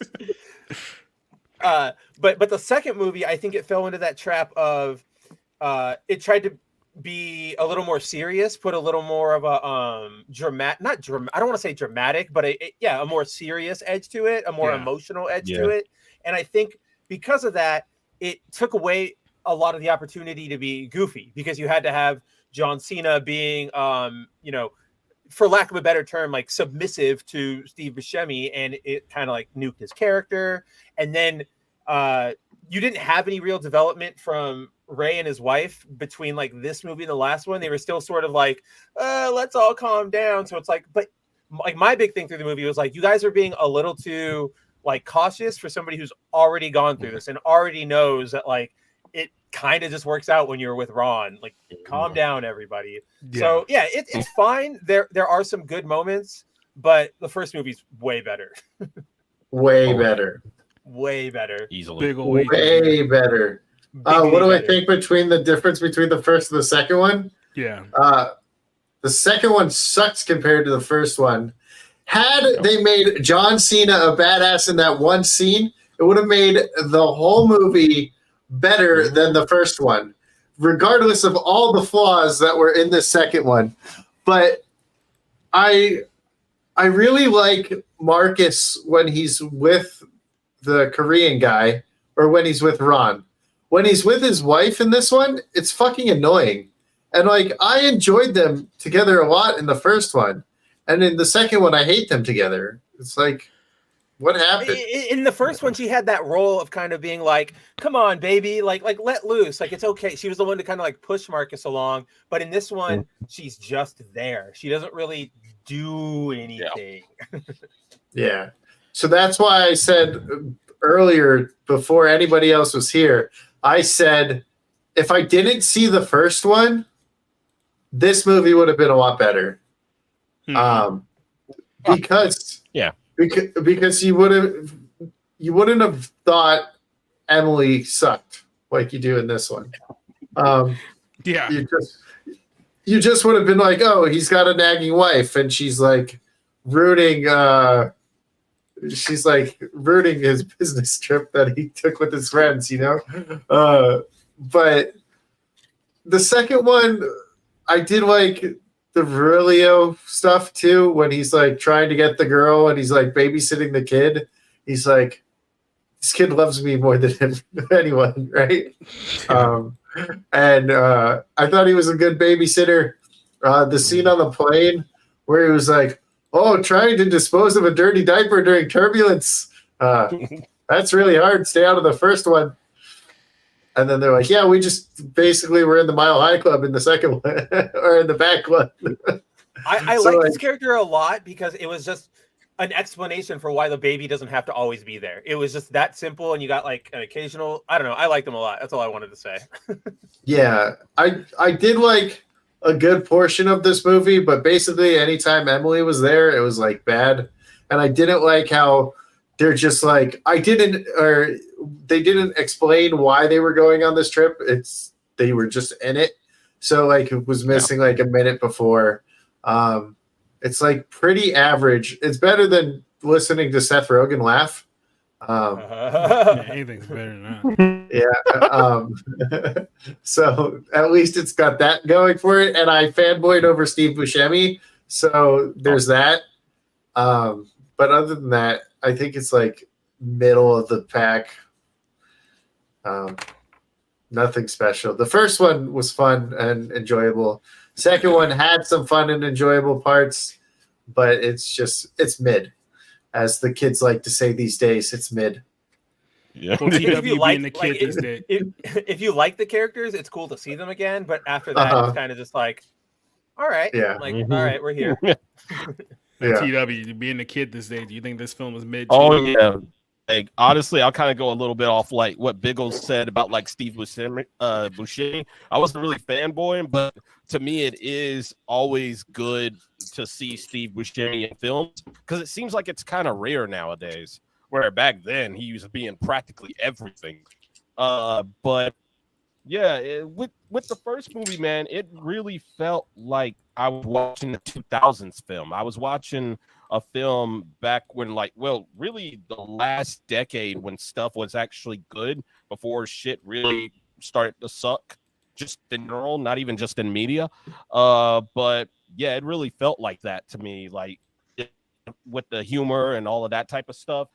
But this second one just really feels like it's a letdown. Everyone's all chilled out. It feels like the entire most of the main cast just kind of took some Ritalin and were just like on that South Park episode, it just took some Ritalin and were just all come on, Chef, and, it's fine. Yeah, I was like, damn it. Okay, well, yeah, they're very subdued, so it's like I couldn't get really into this film at all. The highlight again was Steve Buscemi.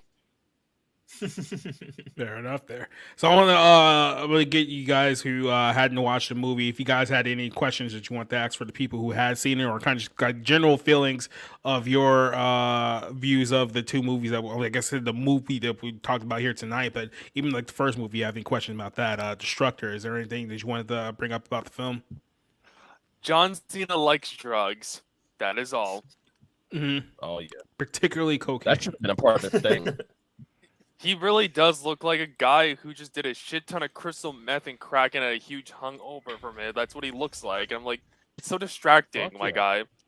You can see in his hair, it's like, John Cena, please go bald. Just please be Andrew Tate at this point. The hair is a bit distracting.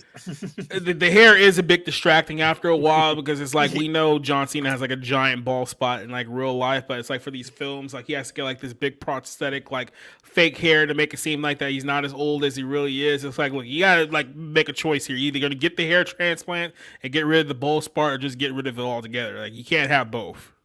Yeah, Baldy. Stop being bald. Exactly. Cena. Just do Bosley, man. Just He keep can just more be than bald. afford it.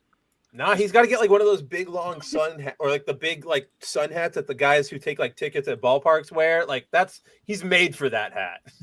No, he just needs to go Yeah, bald exactly. because to freaking like pretty much just complete his Chinese transformation. You might as well just go full Chinese and be bald. just go be a monk somewhere. and leave you got to leave the sides like Mao. Oh, Yes. oh, man. Yes, go full on Chinese.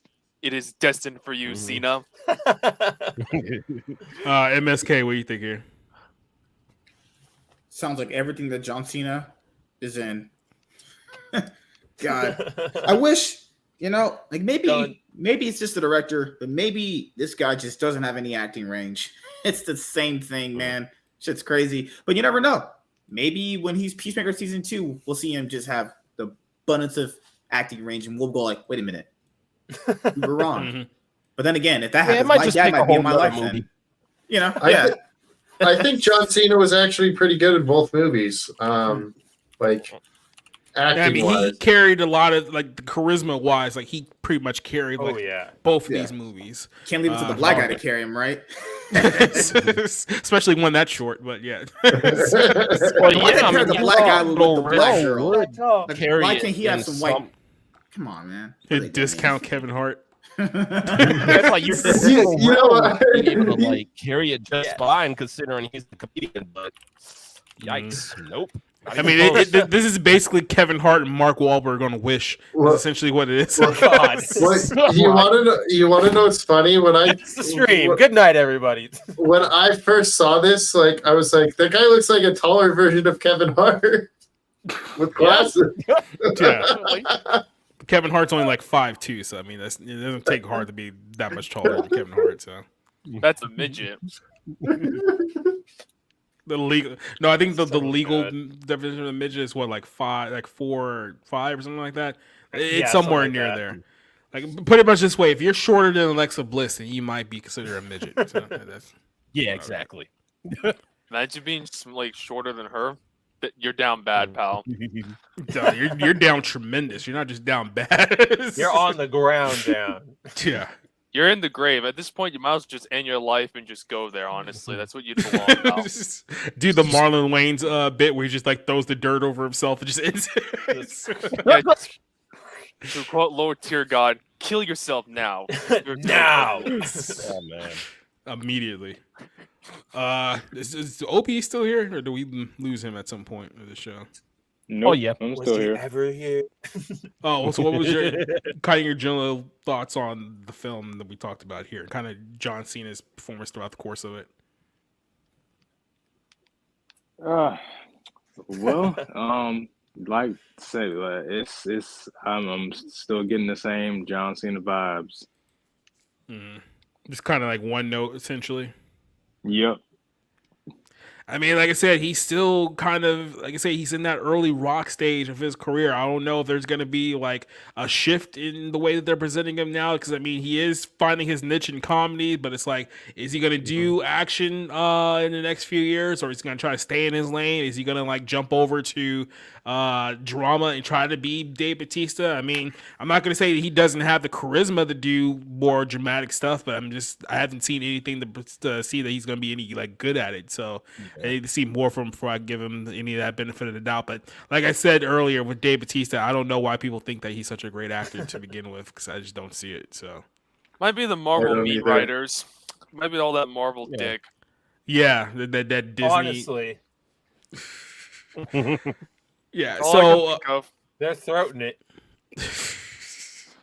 Yep, treating it kind. That's all I can say there. But final thoughts on this one. Like I said, go watch the first movie. The first movie is legitimately good. It's legitimately entertaining. If you have to watch one between these two, go watch the first one. I know that they made a tease at the end for a third movie, but I don't think that this movie was strong enough to get people too excited about that third one, unless they go back to their roots with the first one. I don't see that really working out here. But this movie here, I honestly got to give it something like a 2 out of 5. Like I said, it's not terrible, but it's just such a step down from the first one. But it's also a movie that requires you to watch the first one to really kind of understand what's going on here. Yeah. If you go in cold, I think you might actually like this less than if you saw the first one to begin with there. So yeah, that's kind of my rating here for this one. Spencer, if you had to rate it, what would you give it? I think I'm right there with you. 2 out of 5. It's got its moments. You like, it's not awful. You will probably laugh, but as soon as if you ever see the first one, you will immediately be like, oh yeah, this is crap compared to that. Mm-hmm. Biggles. Don't watch the first one if you want to watch this one. There you go. I think you'll like this one better because you won't be like, oh yeah, he fixes everything, and he doesn't fix shit in this one, you know? So, yeah. But the first one was good. This one, mid, as the kids would say. Oh, yeah. Trash. No, what was our good buddy J Rant? Was our good buddy J Rant said dog doo doo water? Dog yeah. water. Yeah. TW, what would you get? Slightly more generous. 2.5 out of 5, even though I would literally say just watch the first one and skip this one. Yeah, good one. OB, do you agree with that sentiment? Yeah, I'll probably give it a 2 out of 5 as well. Yeah, it's yeah, John Cena gotta do something better, man. He gotta get some better agents or something. I mean, he's doing Chinese movies with Jackie Chan. Is that not stepping up?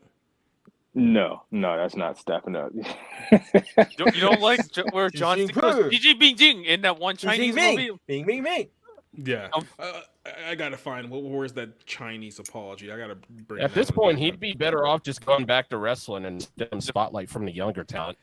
Well, here's the problem with him coming back to wrestling, because I mean he's full time in Hollywood now. So I know like he's supposed to be coming back next week to WWE, but the problem is like he can't do his typical like WWE style matches anymore because he has to keep himself uninjured for his Hollywood film. So he's only going to come back to work a match that's like extremely safe where he doesn't have to work at all. Then he'll just go away again for like another few months. So I don't know if we're ever going to get that. That was it. That was it. 17th title run from John Cena.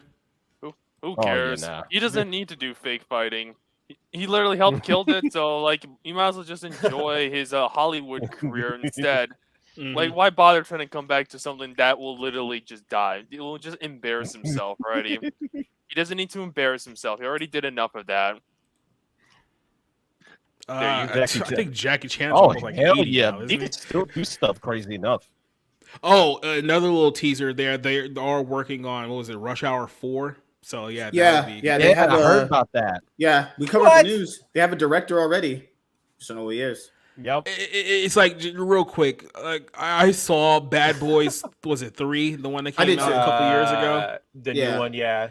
Yeah, and it's like, okay, like guys, when you're in your 50s now, it's like you can't do like the cool buddy Dude, cop yeah, dynamic yeah. like anymore. Like it Martin just doesn't Lawrence, work. you know, like you have those movies like Bad Boys and Rush Hour where like both the two are at least actively being agile. Yeah. In Bad Boys 3, Martin Lawrence is literally just a yelly black guy. He's just a loud yelling black guy. It's like Martin Lawrence gained weight and then just all went to his face, and then it's like, really.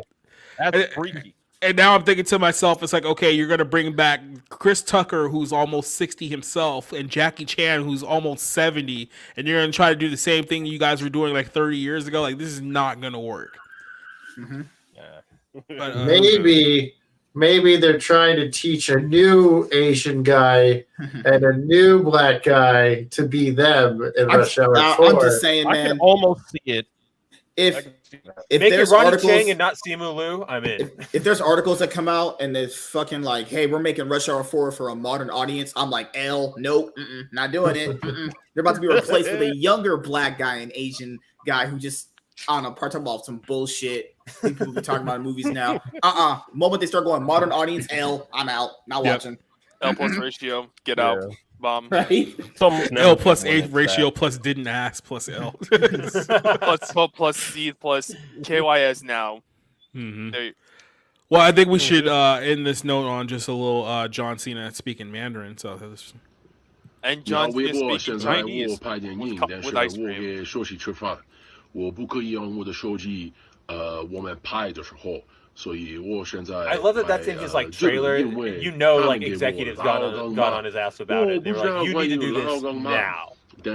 Well, yeah, I mean, you know, it's China. If you speak out about the government, you will go missing. 就现在每天 You will die. 我用老干妈在西凉话，我用很多很多老干妈，不是广告。Here's the funny thing about this: John Cena put all this work in to learn Mandarin under the guise that this is going to help his Hollywood career, and then it was like Hollywood's like, yeah, we're not really doing business with China anymore because they're basically stealing all of our money and all of our IP. That was all for nothing. So yeah, I hope that house has a replay pan on it because you're definitely going to need it at this point.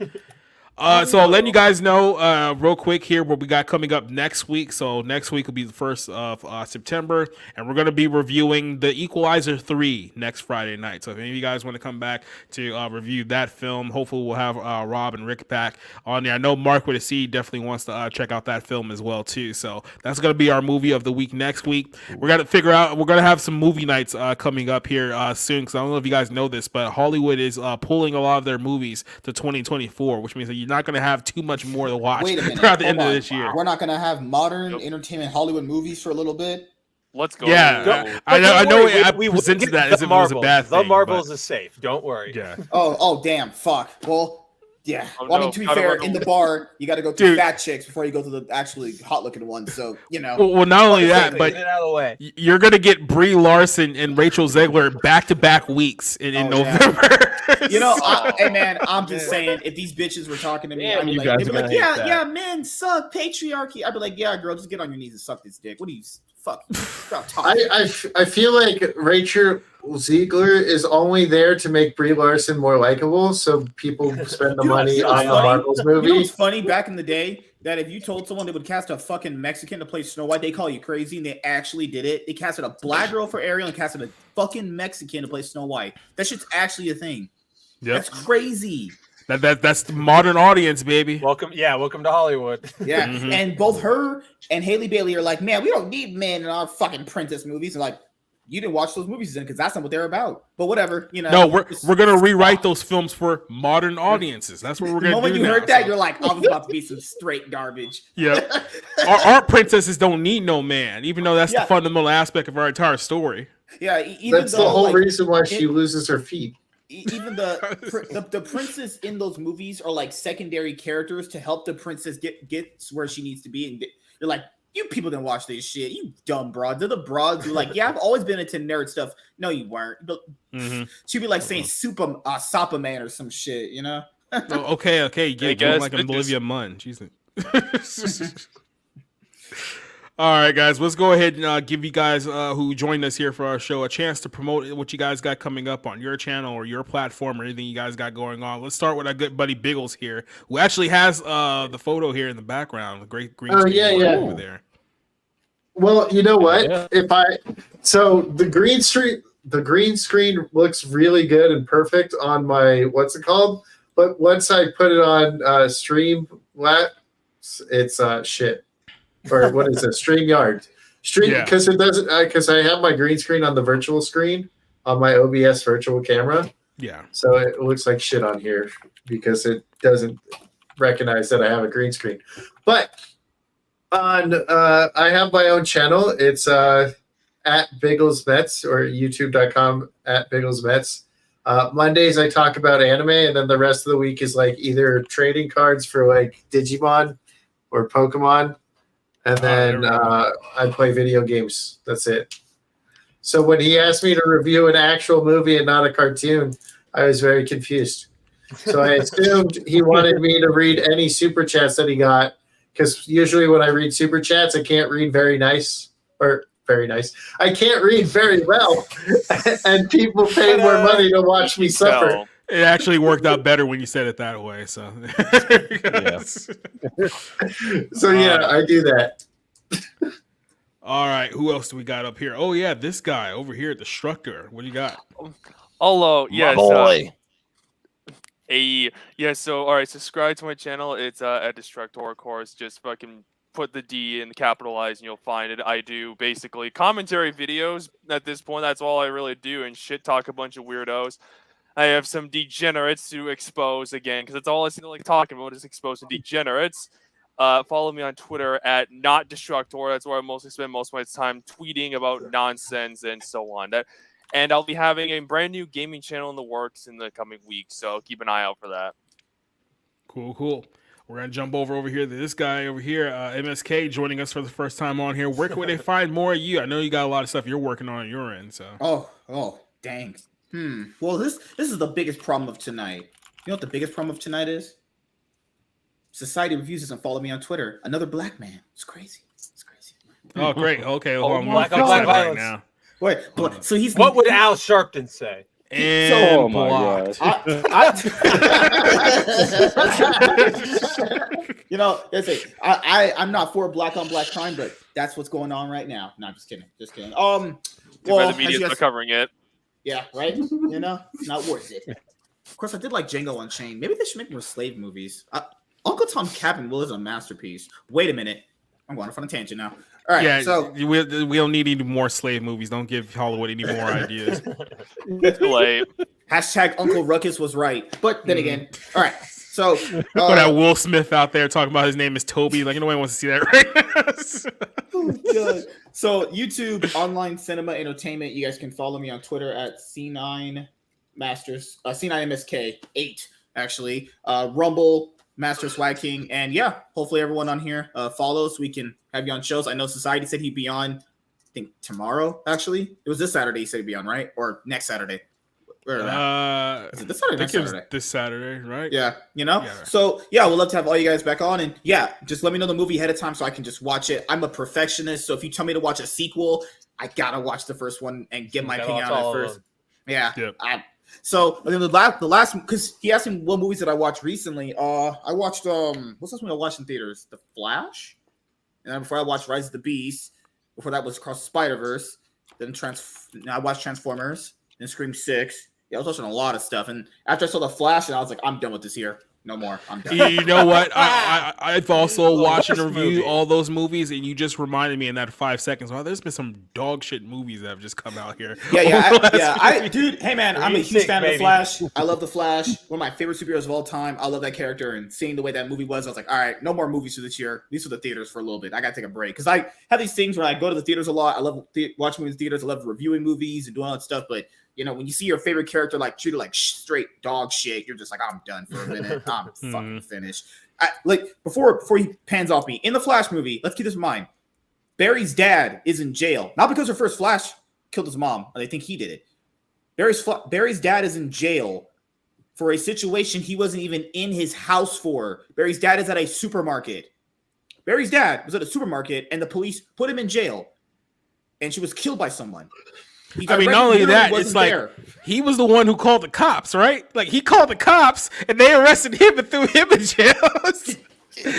All people really understand the level of writing that we're getting here. Barry's dad was in jail for like 18 something plus years for a crime he literally wasn't even at the residence for, because they that Barry he forgot the tomato sauce his mom told him to get, so his dad left. Right? Okay, so his dad leaves, he's not in the house, and his mom dies shortly after that. How did he do that?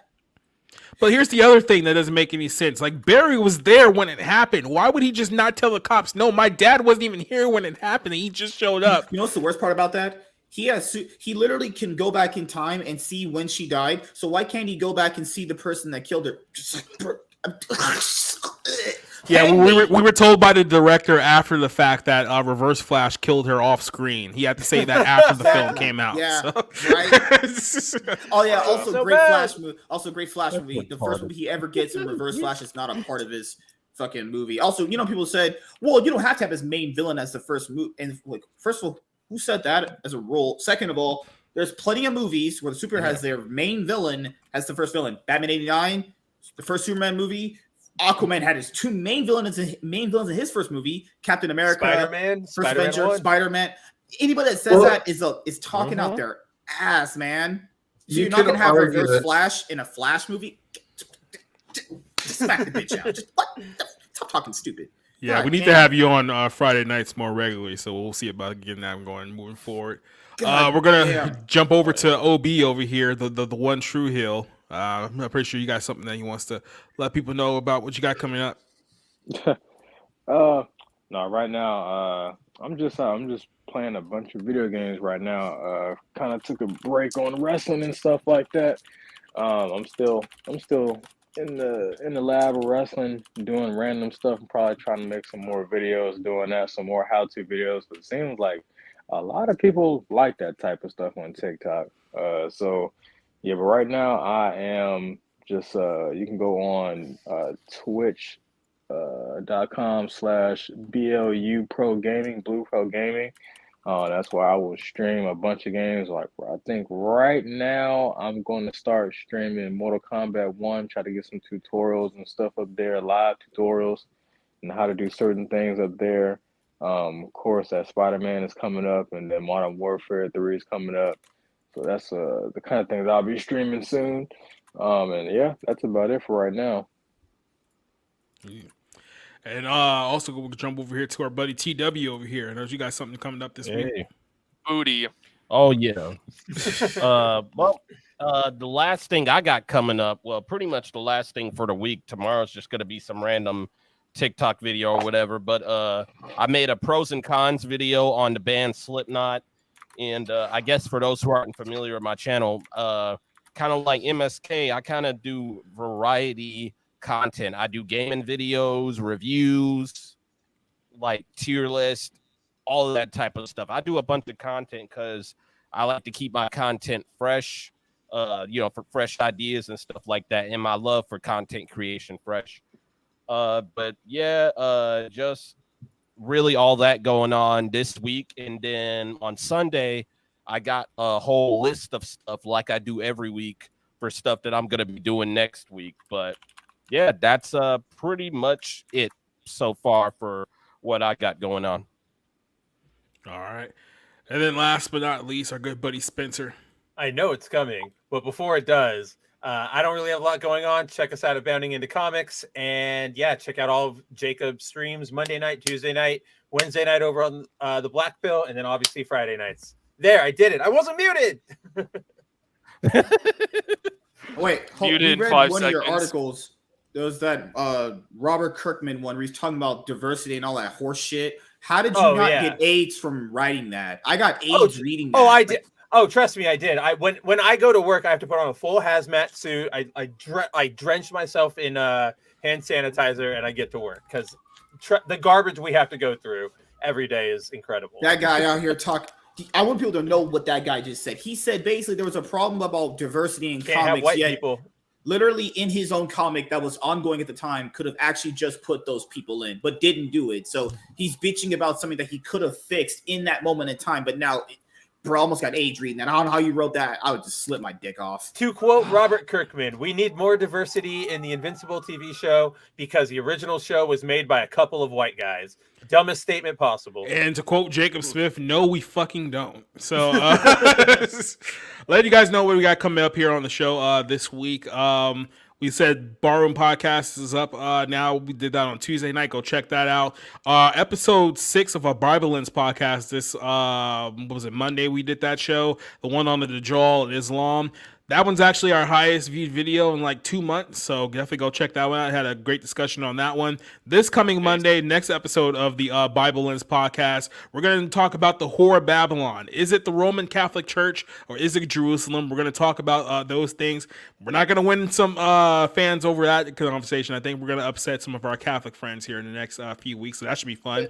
And then next Tuesday night, we're going to be back here, Barroom Podcast, episode 64, I believe it is. And then next Friday night here on the YouTube and on the Rumble channel, we're going to be talking about the Equalizer 3. So those are the 3 big streams that we have coming up tonight. So to let you guys wait to all you guys who have joined us here tonight on this Friday night, thank you all from Spencer, Biggles, MSK, Destructor, Obi, and TW. To everyone who joined us in the chat, Chunk the Punk, the guy from Red Bank, Rob Motto joined us a little bit tonight, Rooftop Korean, JEC, and Marco, and then everyone over there at Rumble as well. Thank you for joining us here tonight. We're going to go ahead and hit the outro and get out of here, so hopefully we'll see you guys. Wait, you can't hit the outro. You got one last super chat that just came in under the wire.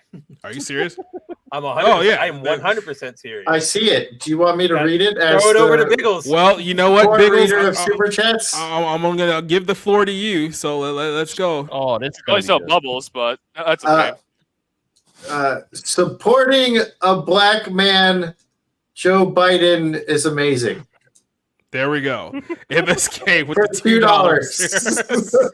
$2. See, so you actually fulfilled your usefulness here on the show just for that one super chat. So there you go. Good job, Bubbles. I'm the best. Thanks. He said Bubbles.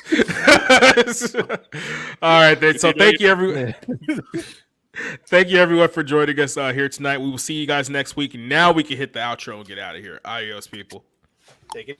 It's over. See ya. Go home. Get the hell out! Get out! Get out! Get out! Okay. Get out! Get out! You get